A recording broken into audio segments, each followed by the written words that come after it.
Hi, good evening one and all. Welcome to the Naveen investment India private limited. నేను మీ నవీన్.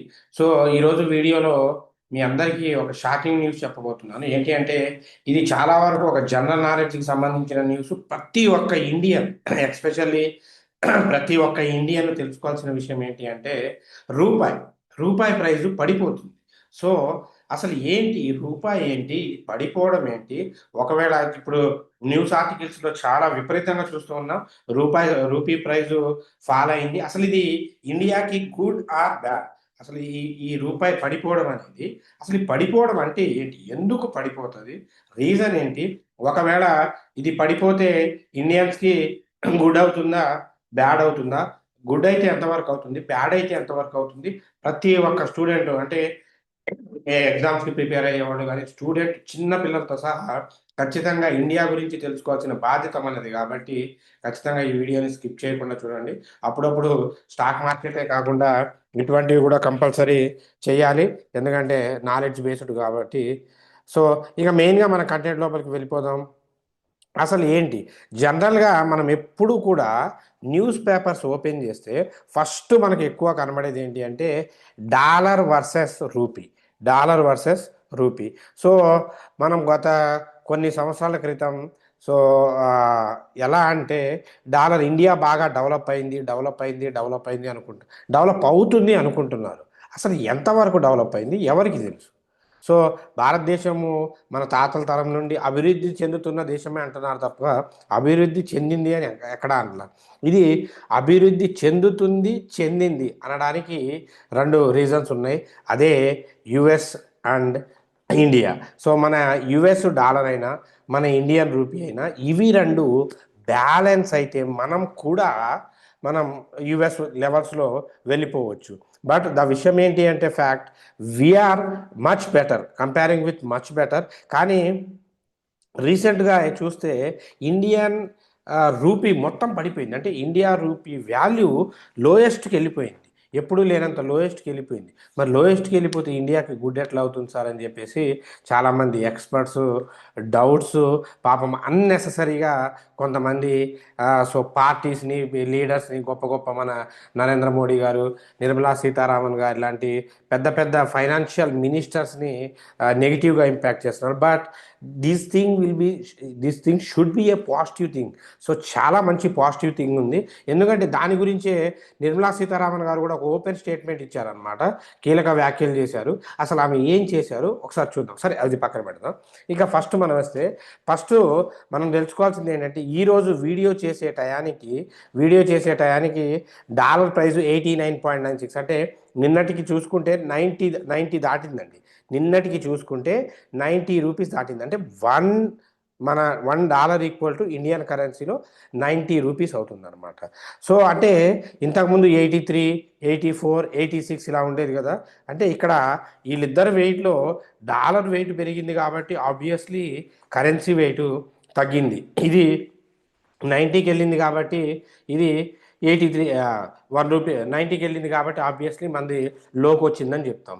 ఎందుకు అంటే అసలు first ఇప్పటి వరకు ఉన్న అన్ని రికార్డులు బ్రేక్ చేసేసింది అనమాట. ఇదే హైయెస్ట్ డాలర్ ఎప్పటికీ కూడా, స్టార్టింగ్ అప్పటి నుండి చూసుకుంటే 90కి వెళ్ళడం ఇదే హైయెస్ట్ అనమాట.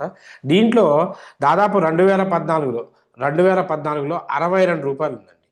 చాలామందికి తెలియని విషయం ఏంటంటే డాలర్ వర్సెస్ ప్రైజు 2014లో 62 రూపీస్ ఉందండి. 62 రూపీస్ ఉంది. సో ఇలా 62 రూపీస్ ఉన్న డాలరు అంటే ఇక 2000కి నవ్వు. సో ఇప్పుడు కనుక మనం చూసుకుంటే 90కి వెళ్ళిపోయింది అనమాట. 90కి వెళ్ళిపోయింది.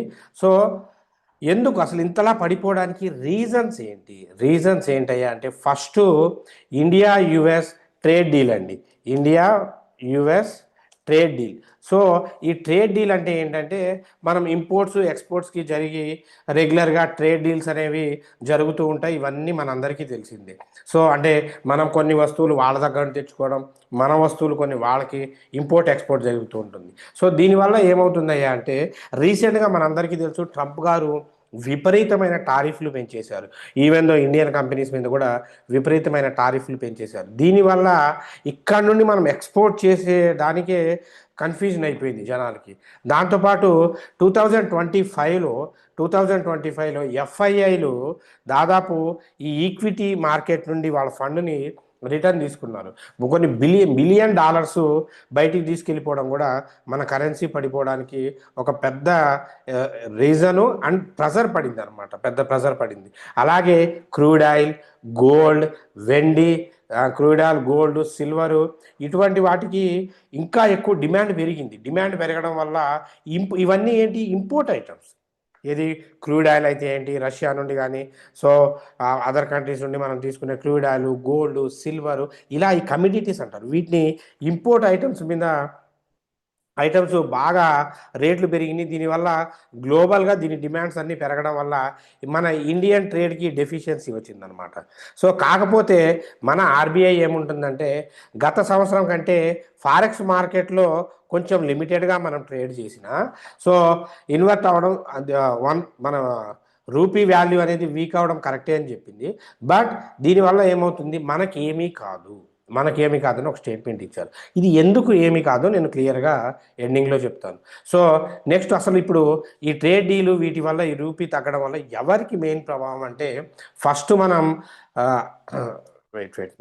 ఫస్ట్ రీజను పెట్రోలియం అండి. పెట్రోలియం, గ్యాస్, బంగారం అంటే గోల్డ్, వెండి, సిల్వర్, సో ఇలాగా ఈ ఎడిబుల్ ఆయిల్స్.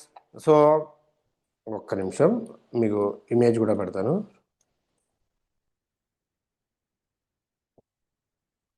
సో దీనివల్ల ఈ పెట్రోలియం, గ్యాస్, ఆయిల్, వెండి, సిల్వర్, వీటన్నిటి వల్ల ఎక్కువగా ఇంపోర్ట్ చేసుకునే కమ్యూనిటీస్ కాబట్టి రూపాయల్లో ఇంకా ఎక్కువ కాస్ట్ పెరగడం వల్ల ఇన్ఫ్లేషన్ పెరిగిద్దండి. ఇన్ఫ్లేషన్ అంటే ఒక 2 క్వార్టర్స్కి సంబంధించి మన జీడిపి కానీ కనుక పడిపోయింది అనుకోండి, ఆటోమేటిక్గా ఇన్ఫ్లేషన్స్ కిందకి మనం ట్రీట్ చేస్తూ ఉంటాం. సో రైట్, నెక్స్ట్ దీంతో పాటు బెనిఫిట్స్ ఏంటయ్యా అంటే, ఐటీ కంపెనీస్కి, ఫార్మాకి, సో ఎక్స్పోర్ట్ చేసే కంపెనీలకి ఈ డాలర్ రెవెన్యూస్లో కన్వర్ట్ చేసేటప్పుడు ఎక్కువ మొత్తంలో కనబడడం వల్ల వీళ్ళకి కొంచెం పాజిటివ్ ఇంపాక్ట్ ఉంటుందన్నమాట. సో గ్లోబల్గా డిమాండ్ కండిషన్స్ మీద కూడా ఇది డిసైడ్ అవుతుంది. దీనికి అసలు గవర్నమెంట్, ఆర్బీఐ ఏమని చెప్తున్నాయి? గవర్నమెంట్, ఆర్బీఐ ఏం చెప్తున్నాయంటే, మన గవర్నమెంట్ ఏం చెప్తుంది అంటే, ఇంకా మన ప్యానిక్ అవ్వాల్సిన పరిస్థితి అవసరం లేదు. నిన్న నిర్మలా సీతారామన్ గారు కూడా, మన honourable financial minister Nirmala Sitharaman గారు, నేను చెప్తాను దానికి రీజను, నా అనాలిసిస్ కూడా చెప్తాను. సో ప్యానిక్ అవ్వాల్సిన పని లేదు. ఎందుకంటే మనం ఫండమెంటల్గా చాలా చాలా చాలా స్ట్రాంగ్గా ఉన్నాం. ఫండమెంటల్గా ఇండియన్ ఎకానమీ అనేది చాలా స్ట్రాంగ్గా ఉంది. మొన్న చూశారు కదా, జీడిపి 8.2కి రీచ్ అయింది. సో దాంతోపాటు వచ్చే ఇయర్లో, అంటే ఇప్పుడు ఇయర్ ఎండింగ్కి వచ్చేసింది, నెక్స్ట్ ఇయర్లో ఖచ్చితంగా దీని మీద స్టెబిలైజేషన్ వస్తుంది, మళ్ళీ పెరుగుతుంది అని ఒక ఇన్సైడ్ సోర్సెస్ న్యూస్ లాగా రిలీజ్ చేశారు. దాంతోపాటు ఈ ఆర్బీఐ ఫారెక్స్ రిజర్వ్, సో ఈ ఫారెక్స్ రిజర్వ్స్ ఏం చేస్తా అంటే ఇంకా యూజ్ చేసుకుంటూ వాలటాలిటీని తగ్గిస్తున్నారు. అంటే ఆర్బీఐ దగ్గర ఉన్న స్టోరేజ్ ఏదైతే ఉందో వాటిని యూజ్ చేసుకుంటూ వాలటాలిటీ తగ్గిస్తూ ఉన్నారు. పూర్తి లెవెల్గా ఇంకా వాడలేదు. పూర్తి లెవెల్గా వాడితే ఖచ్చితంగా రూపీ వాల్యూ పెరుగుతుంది. సో వీటినే గ్రాడ్యువల్ అడ్జస్ట్మెంట్స్ అంటారండి. గ్రాడ్యువల్ అడ్జస్ట్మెంట్స్ అంటారు. ఇటువంటి వాటికి కొంచెం స్పేస్ ఇచ్చేలాగా కొత్త పాలసీస్ తీసుకొస్తే ఖచ్చితంగా మార్కెట్కి బజ్ వస్తుందని నిర్మలా సీతారామన్ గారు ఒక ఓపెన్ స్టేట్మెంట్ ఇచ్చారు. ఇది చాలా చాలా. అండ్ ఇప్పుడు నా వర్షన్ ప్రకారం చెప్తే, సార్ ఇప్పుడు వీళ్ళంతా చెప్పింది కరెక్టే, మరి మన పాయింట్ ఆఫ్ వ్యూలో చూస్తే రూపాయి తగ్గిపోయింది కదా, మరి అందరూ తగ్గిపోతే గవర్నమెంట్ ఏం చేస్తుంది అని మిగతా వాళ్ళందరూ క్వశ్చన్ చేస్తుంటారు. కానీ ఇక్కడ తెలియని విషయం ఏంటంటే, వాళ్ళ స్ట్రాటజీస్ మనకు అర్థం కావు. ఫస్ట్ గుర్తుపెట్టుకోండి. So they are the real leaders.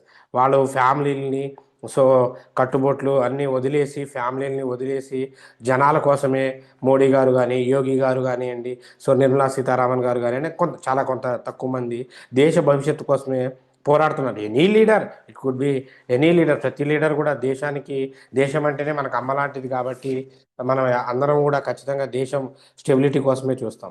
So ఇక్కడ మనం ఫస్ట్ పాయింట్ గుర్తుపెట్టుకోవాల్సింది ఏంటి అంటే, అమెరికా మనకి ఇంపోర్ట్స్ చాలా, అంటే టారిఫ్లు బాగా పెంచింది. ఈ టైంలో తగ్గడం వల్ల, ఎందుకు టారిఫ్ పెంచడం వల్ల ఏమైందంటే ఇండియన్ బిజినెస్ తగ్గిపోయింది. ఇండియన్ బిజినెస్ తగ్గిపోయింది. ఇప్పుడు ఇండియా రూపీ లో ప్రైస్లో ఉంది కాబట్టి అక్కడ టారిఫ్ పెంచినా వీళ్ళేం చేస్తారంటే మన దగ్గర నుండి ఐటమ్స్ని తీసుకెళ్ళడానికి ప్రిఫరెన్స్ ఇస్తారు, ఇక్కడ నుండి తీసుకెళ్ళడానికి ప్రిఫరెన్స్ ఇస్తారు. దీనివల్ల ఏమవుతుందంటే ఎక్స్పోర్ట్ పెరుగుతుంది, ఇంపోర్ట్ పక్కన పెట్టండి, ఎక్స్పోర్ట్ పెరుగుతుంది. అంటే కింద స్థాయిలో ఉన్న పబ్లిక్ ఎవరైతే ఉన్నారో చిన్న ఇన్వెస్టర్లు కానీ, ఎంటర్ప్రెన్యూర్స్ కానీ, వ్యాపారస్తులు కానీ, వీళ్ళకి బెనిఫిట్ అవుతుంది. మీరే ఆలోచించండి. ఇప్పుడు ఎవరైనా, ఇప్పుడు మీరు ఒక బిజినెస్ చేస్తున్నారు, ఫర్ ఎగ్జాంపుల్ మీరు ఒక యాపిల్ బిజినెస్ చేస్తున్నారు అనుకోండి. సో ఈ యాపిల్ బిజినెస్ అక్కడ ఇది యాపిల్ అమ్మే వాళ్ళ దగ్గర అసలు ప్రైస్ అనేది లేకుండా ఉందనుకోండి, మీరు అక్కడ నుండి తీసుకుంటే బెనిఫిటా కదా, ఎవరైనా అక్కడే తీసుకుంటారు. ఇప్పుడు ఎక్స్ అన్న దగ్గర యాపిల్ ప్రైస్ 60 రూపాయలు ఉంది. సో వై అన్న ప్రైస్ దగ్గర పాపం వాళ్ళ సిచ్యువేషన్ బాగాలేక ఈ యాపిల్ ఏదో ఒకటి అమ్ముడుపోతే చాలు అని చెప్పేసి యాపిల్ 10 రూపాయలకే పెట్టారు. సో అప్పుడు ఎవరైనా ఎక్కడ తీసుకుంటారు, ఖచ్చితంగా 10 రూపాయలు ఉన్న చోటే తీసుకుంటారు. So if they are good good apples, ఎందుకంటే దీంట్లో ప్రోడక్ట్ విషయంలో డెఫిషియన్సీ ఉండదు కాబట్టి రెండు మంచిగానే ఉంటాయి. సో ఖచ్చితంగా తక్కువ రేటుకు ఉన్నదే చూస్తారు. తక్కువ రేటుకు ఉన్నప్పుడు ఏమవుతుందంటే ఈ తక్కువ రేట్లో ఉన్న వాటి మీద అవుట్పుట్ అనేది ఎక్కువ వస్తుంది, అంటే ఈ ఎక్స్పోర్ట్ ఎక్కువ అవుతుంది. ఎక్స్పోర్ట్ ఎక్కువ అయినప్పుడు ఏం చేస్తాడు, అప్పుడు దాకా డబ్బులు లేక 10 రూపాయలకి అమ్మిన అతను ఏం చేస్తాడంటే చిన్న చిన్నగా ఆర్డర్స్ కనుక కంటిన్యూస్గా వస్తూ ఉంటే అతని బిజినెస్ ఎక్కువ జరిగింది. అర్థమైందా అండి? అంటే దీన్ని ఫైనాన్షియల్ మార్కెట్లో దీన్ని ఎలా అనాలిసిస్ చేస్తారంటే అండి, మీకు ఒకే చోట నుండి ₹1,00,000 లాభం రావడం కన్నా 10,000 నుండి 10 రూట్ల నుండి 10,000 లాభం వస్తే దాన్నే బెస్ట్ థింగ్ అంటారు. సో ఇందులో ఇప్పుడు ₹1,00,000 ఒకే సైడ్ నుండి వచ్చేది ఆగిపోయింది అనుకోండి, ఖచ్చితంగా మనం ఇబ్బంది పడతాం. అది 10 సైడ్ల నుండి 10,000 వచ్చే దాంట్లో ఆగదు. ఒక దాంట్లో ఎక్కువ వస్తుంది, ఒక దాంట్లో తక్కువ వస్తుంది. సో ఇక్కడ ఎక్కువే కానీ 10,000కి మించి తగ్గడానికి లేదు. కాబట్టి ఇప్పుడు condition, they are doing some favourable things. ఇది ఖచ్చితంగా ఇండియన్ ఎకానమీకి ఒక బూస్టప్గానే చెప్పొచ్చు. దీనికి తగ్గట్టుగానే మనకి ఇప్పుడు 10th మళ్ళీ ఇండియా యుఎస్ ట్రేడ్ డీల్ జరగబోతుంది డిసెంబర్న. సో ఖచ్చితంగా ఇండియాకి ఫేవర్ అవుతుంది. Trust me. సో నెగిటివ్గా ఏది జరగట్లేదు, భారతదేశానికి ఏది నెగిటివ్గా జరగట్లేదు. Unnecessary, please don't blame. So media, whatever may be the ground reality, they are doing these leaders. సో నిర్మలా సీతారామన్ గారు కానివ్వండి, మోదీ గారు కానివ్వండి, సో యోగిజీ కానివ్వండి, other leaders, whatever may be they are leaders, they are doing the super work. So ఎంత మంచిగా మీరు ఎంత మంచి ఇది చేసినా ఒక్కొక్కసారి మనం ఒక వంటగాడు ఎంత మంచి బిర్యానీ వండినా అవతలవాడు తినడండి. దానికి రీజను రెగ్యులర్ బిర్యానీ లవర్స్ ఉన్న, ఇప్పుడు శివరాత్రి ఉందనుకోండి, ఆబ్వియస్లీ మన హిందూ సోదరులంతా కొన్ని రోజులు ఉపవాసం ఉంటారు. ఆ రోజు ఖచ్చితంగా బిజినెస్ డల్ అవుతుంది. అంత మాత్రాన అవతల పక్క ఆ బిర్యానీ షాపు బ్యాడ్ అని కాదు, అతని దగ్గర క్వాలిటీ లేదని కాదు, ఆ వన్ డేకి డిమాండ్ తగ్గుతుంది. సో అలాగే ఈ ఒక్కరోజు మనకి రూపాయి వాల్యూ పడ్డంత మాత్రాన మనం పడిపోయినట్టు కాదు. We are India. So we are Indians, మనం స్ట్రాంగ్గానే ఉన్నాం. మీరు రూపాయి పడిపోతుందని చూస్తున్నారు కానీ ఒక్కొక్కళ్ళ జీడిపి 8.2 పెరిగిందన్న సంగతి ఎవరు ఆలోచించట్లేదు.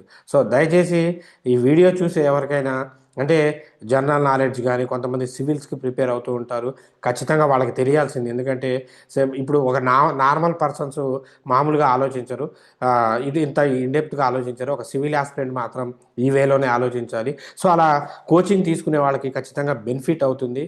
So it could be very very very very helpful for those who are taking coachings or in the financial సెక్టార్స్లో ఉన్న ప్రతి స్టూడెంట్కి కూడా హెల్ప్ అవుతుంది. స్టూడెంట్గా ప్రతి ఒక్కళ్ళు తెలుసుకోవాల్సిన విషయం అండి. అందుకే ఈరోజు సాటర్డే రోజు ఈ టాపిక్ మీద చేశాను. దయచేసి ఇందులో ఏదైనా తప్పుగా కనుక వర్డ్స్ కానీ ఏదైనా తప్పుగా డెలివరీ చేసి ఉంటే ప్లీజ్ ఎక్స్క్యూజ్. నా ఇంటెన్షన్ ఎటువంటి పార్టీని పొగడము కాదు, ఎటువంటి పార్టీని తగ్గడము కాదు. The facts should knows by the common man. ప్రతి పర్సన్కి తెలియాలి అన్న ఉద్దేశంతోనే చెప్తున్నాను. ఇఫ్ నేను చెప్పింది కరెక్ట్ అనిపిస్తే మీకు, అండ్ మీరు నేను చెప్పిన వర్డ్స్ కరెక్టు, ఎందుకంటే ఇప్పుడు నేను మీకు లైవ్ ఎగ్జాంపుల్తో చెప్పాను. కరెక్ట్ అనిపిస్తే మీరు కామెంట్ సెక్షన్స్లో రాయండి. అంటే మేబీ వీడియో లెంత్ అయ్యి ఉండొచ్చు, చాలామందికి చూడడానికి ఇదేదో కాన్సెప్ట్, రూపాయి ఏంటి తగ్గడం ఏంటి అని. సార్ ఇదే అవసరం సార్. మన ఇండియన్ ఎడ్యుకేషన్ సిస్టమ్ ఏంటంటే జనాలకి ఏది అవసరమో అది నేర్పదు. ఇండియన్ ఎడ్యుకేషన్ సిస్టమ్ మన అన్ఫార్చునేట్లీ ఎవరికి ఏది అవసరమో అది నేర్పదు, రైట్? పిల్లలకి కావాల్సిన విద్య తగ్గి అంటే sorry Indian education system my intention not to blame Indian education system. They are doing good, really they are doing good. But we should learn. మనం ఖచ్చితంగా కొన్ని మనం సొంతంగా నేర్చుకోవాలి. అటువంటి వాళ్ళకి ఇది ఖచ్చితంగా హెల్ప్ అవుతుంది. ఏమైనా తప్పుగా మాట్లాడి ఉంటే, ఇఫ్ ఎనీ వర్డ్స్ రాంగ్గా డెలివరీ ఉంటే ప్లీజ్ ఎక్స్క్యూజ్. సో అన్ని ఇన్ఫర్మేషన్ డిఫరెంట్ సోర్సెస్ నుండి కలెక్ట్ చేసుకొని రీసెర్చ్ చేసే చెప్తాము, బ్లైండ్గా అయితే చెప్పాము. సో మనం ఇచ్చిన ఈ అప్డేట్ కనుక మీకు నచ్చితే ఈసారి లైక్ చేసినా చేయకపోయినా పర్లేదు. మన ఈ ఇండియన్ జీడిపి గురించి కామెంట్ సెక్షన్స్లో రాయండి. ఇప్పుడు మనం డిస్కస్ చేసింది రైట్, మీకు నచ్చిన లీడర్ గురించి whatever maybe you can put it on the piece of paper. So that could be very fine. So ఇంకా మీకు నచ్చితే షేర్ చేయండి. So anyway, thanks for your love and support. Keep watching. Until take care. Bye. జై హింద్.